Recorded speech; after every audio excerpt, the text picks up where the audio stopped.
શું કરો હો તમ? ઉત્તરાયણ આવા હે ને આ છોકરા પતંગો ફાડા ફાડ કરા હે ને આ ગુંદર ને મુંદર હતા કઢાવા હે. ગુંદર કાઢો કાઢો પછી આવું બધું કરીને આવું પાણી રેડવાનું તો આમાં મલાવાનો બરાબર નો વગાડવાનો. આ ડબ્બામાં વગાડી કાઢવાનો. ડબલું લેવાનું. નારિયેળનો કોસલો પહેલાં અમે લેતા હતા. આ તો કોસલો તો અહીં લાવવાનો. તો આમ કરીને આમ બહુ ગુંદર ચોપડી દેવાનો.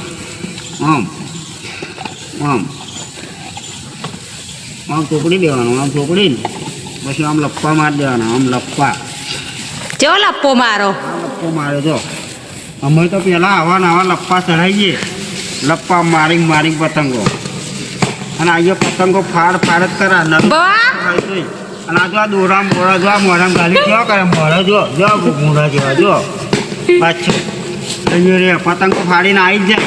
પતંગ અમુક કરી આલો અમુક કરી આલો આમાં કલેમ ને કલેમ જો ના ઉતરાય હજુ નહીં છે એ તમે 50-60 પતંગો ફાડી કાઢી.